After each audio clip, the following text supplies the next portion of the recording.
Some people think that vomiting can be a good way to get rid of calories after they've eaten, but actually the research shows that if you vomit, most of the calories that you eat during a binge are retained.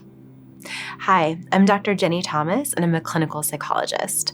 I'm the co-director of the Eating Disorders Clinical and Research Program at Massachusetts General Hospital and an associate professor of psychiatry at Harvard Medical School. And this is Understanding Bulimia Nervosa. Bulimia nervosa has two hallmark features.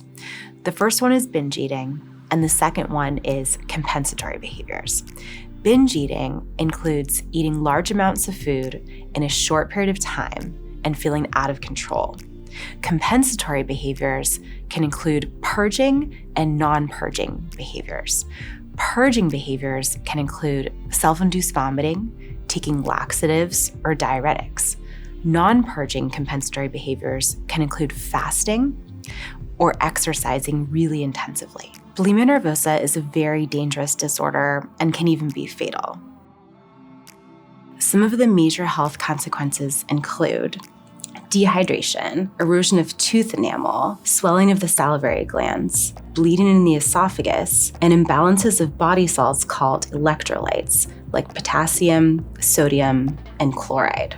The electrolyte imbalances are probably the most worrisome physical health consequence of bulimia nervosa. Our bodies need these salts in order to have nerve impulses go through our body and contract our muscles. And our heart is an important muscle that needs these salts.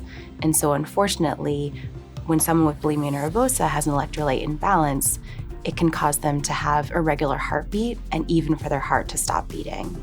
Probably the biggest impact on mental health of bulimia nervosa is low self-esteem. People without eating disorders typically evaluate themselves, like whether they're a success or a failure, based on a variety of different domains, almost like a diversified stock portfolio.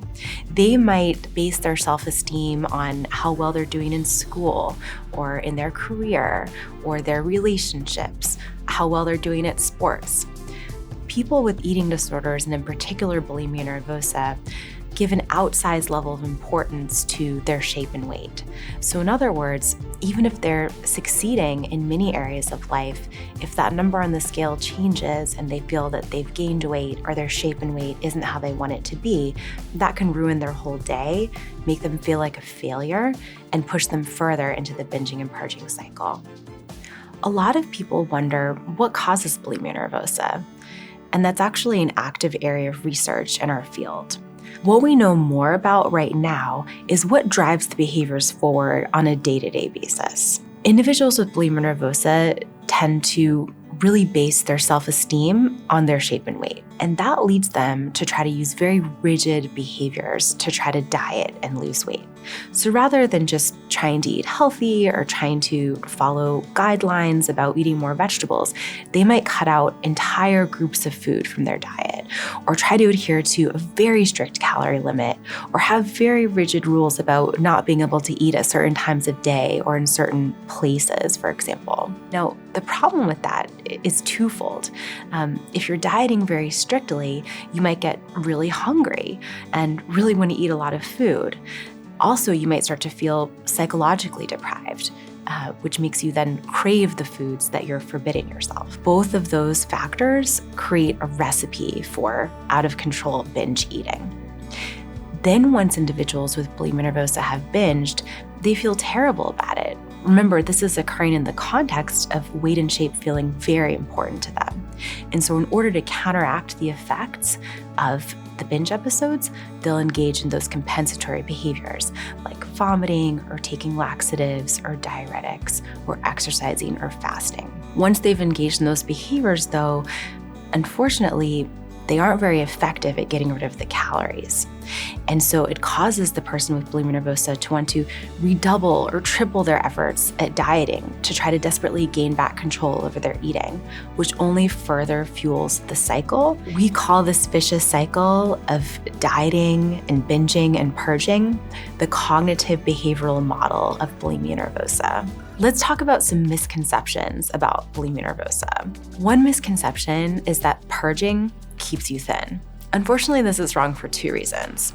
The first reason is that there's actually been research where colleagues have invited individuals with bulimia nervosa to come into the laboratory and binge and purge either by vomiting or taking laxatives in the way that they normally would. Then the researchers measured how many calories actually came out from purging, and what they tended to find is that many calories, in some cases the majority of calories, were actually retained in the digestive tract, even though those individuals had engaged in purging. Another misconception is that just using your willpower and dieting more is the best way to get out and escape the bulimia nervosa cycle. Nothing could be further from the truth. It's actually that rigid and strict dieting that keeps you locked into the cycle. Remember, the dieting makes you feel hungry and it makes you feel psychologically deprived, and that creates the perfect recipe for engaging in binge eating and purging. Another misconception is that treatment takes a really long time. A lot of the research-backed treatments for bulimia nervosa are quite brief, ranging from just 10 to 20 sessions. At least half of people tend to get better from those types of brief treatments. For other individuals, they might need additional care, like partial hospital, residential, or inpatient treatment. The leading evidence-based treatments for bulimia nervosa are psychotherapy and medication. For psychotherapy, there are a number of different types that have been studied, but the two most commonly used and first-line treatments are family-based treatment for children and adolescents and cognitive behavioral therapy for older adolescents and adults.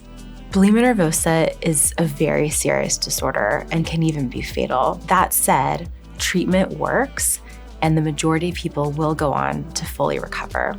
Thanks for joining me today. I'm Dr. Jenny Thomas, and we are Mass General Brigham.